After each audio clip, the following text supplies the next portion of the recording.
President Tinubu returns to Abuja after official visit to China and short stay in United Kingdom.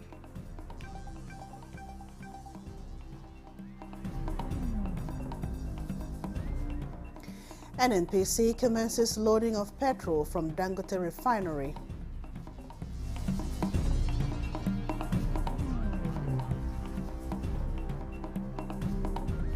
Federal government commences dredging of Ogun River.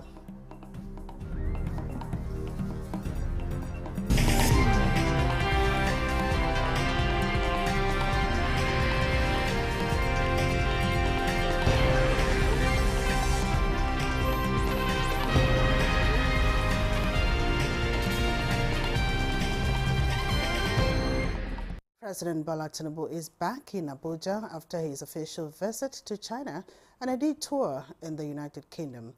The presidential aircraft touched ground at the Nnamdi Azikiwe International Airport, Abuja, at about 10:40 Sunday night. He was received on arrival by Secretary to Government of the Federation, George Akume, Chief of Staff to the President, Femi Gbajabiamila, among other top government functionaries.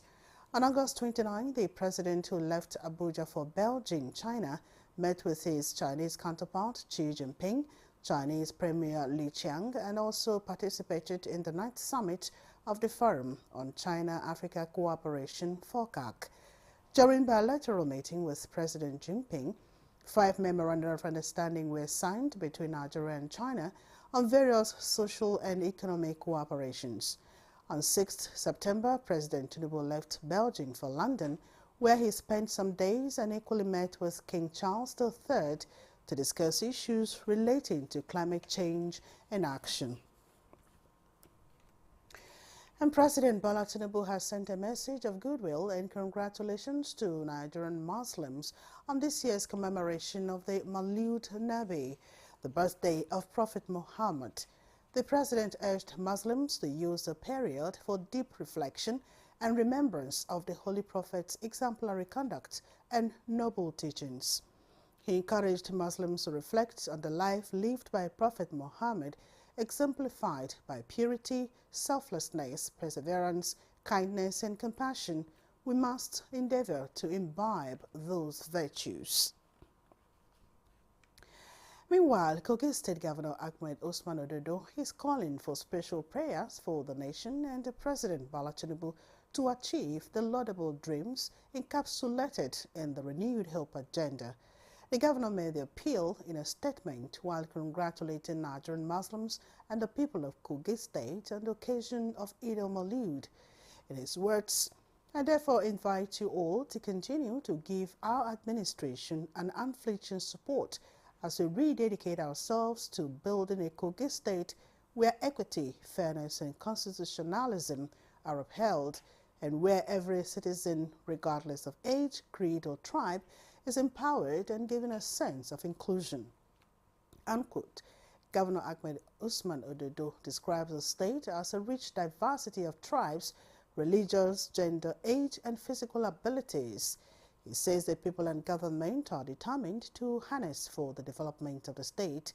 He adds that his administration is building a state where everyone is empowered mentally to appreciate the place of unity and the strengths inherent in the defense and empowerment of the weak. Let's now talk about road matters. The Federal Road Safety Corps, FRSC, recently announced the arrest of 823 drivers and confiscated 634 licenses for traffic light, zebra crossing, and other violations within the Federal Capital Territory, FCT Abuja. The FRSC Corps Marshal Shehu Mohammed confirmed this in a statement by the Corps' Public Education Officer, Mr. Olusegun Ogunbamide.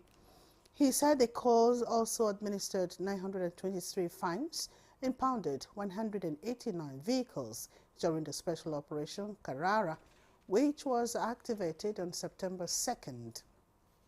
The Corps had launched a special enforcement patrol tagged Operation Carrara to tackle the menace of traffic light and zebra crossing violations in the FCT, as a way to reduce the high incidence of traffic light violations that contributed significantly to road crashes and gridlocks in the nation's capital. It is expected to actualize its mandate through speedy arrest and prosecution of traffic light violators, conduct of public enlightenment and education on traffic rules and regulations, and collaboration with other security agencies to enhance traffic management. And so in the studio to give more light into this special operation is the FCT FRSC Sector Commander, Nta News24. Good morning and welcome to the news at 10. Good morning. Good morning, Nigerians.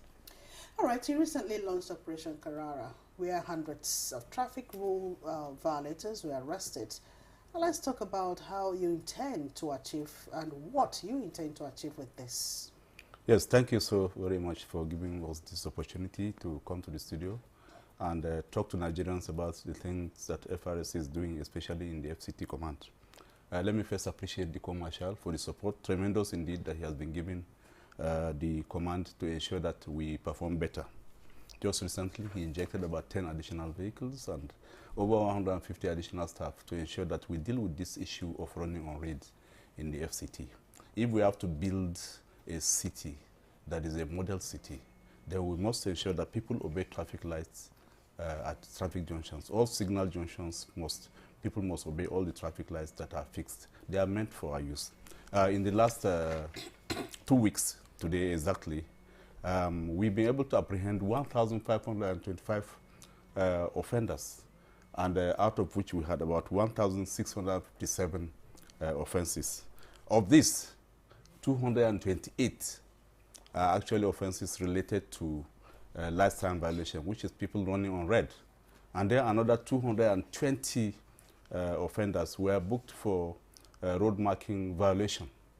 So these are the things we are doing in the FCT, and we intend to sustain it. The Co-Marshal is dead serious about this, and he has given us a marching order. And of course, you know, as a paramilitary agency, when your boss says do this, you must be seen to do it. We truly want to appreciate him for all of the support we are getting. Okay, after the arrests, I mean, what happens to the violators? The violators, normally when they are being arrested, there's a fine attached to lifetime violation. And in addition to that, we've been booking for dangerous driving. And dangerous driving is the amount attached to it is quite huge. But at a point, we had to stand down dangerous driving as a primary offense, in addition to as a secondary offense, in addition to the primary offense of lifetime violation. This is because the offense of dangerous driving alone is about 50,000. And so the Co-Marshal, of course, being a kind-hearted person, decided to say we should step down the dangerous driving. So in the long run, we have been able to just book just 39 people for that dangerous driving. But the lifetime violation, about 227 people were being booked for that. People go to pay fines. Initially, we wanted to introduce people going back to the hospital to go and get evaluated, because we don't believe that normal people will see traffic junctions and then just drive through just like that. In decent societies, you don't do that.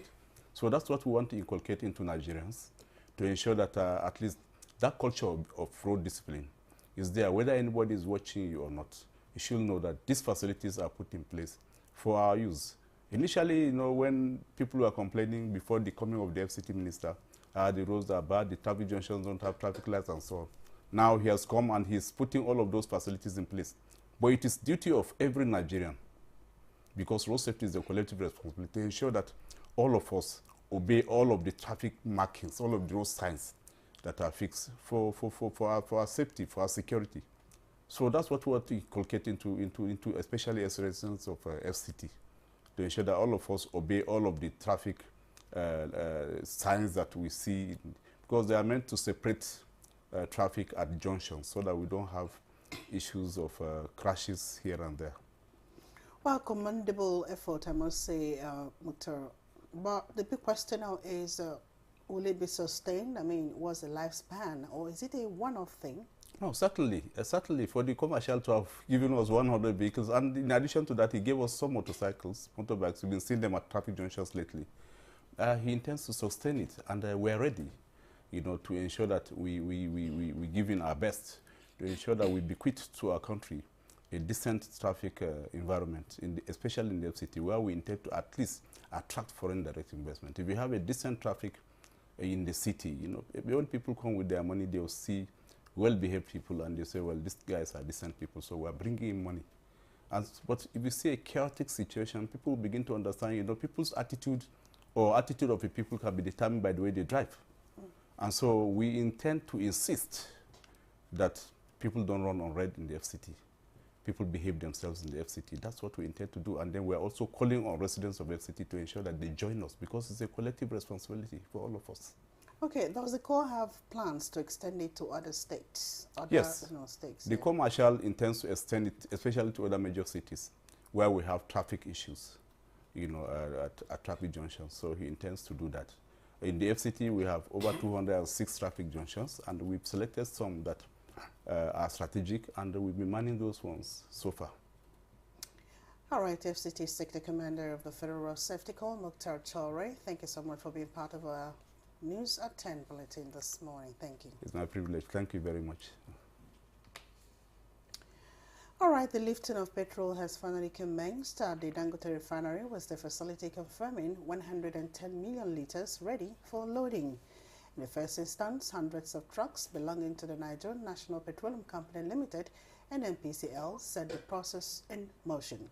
Michael Olaleye reports that Minister of Finance and Coordinating Minister of Economy, Wale Edun, describes the development as a key step towards energy self-sufficiency.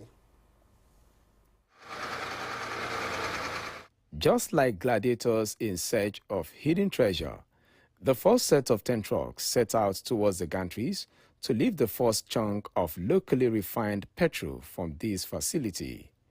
The mark time for each, the refinery says, is 40 seconds, with the capacity to dispense petrol to 40 trucks at the same time.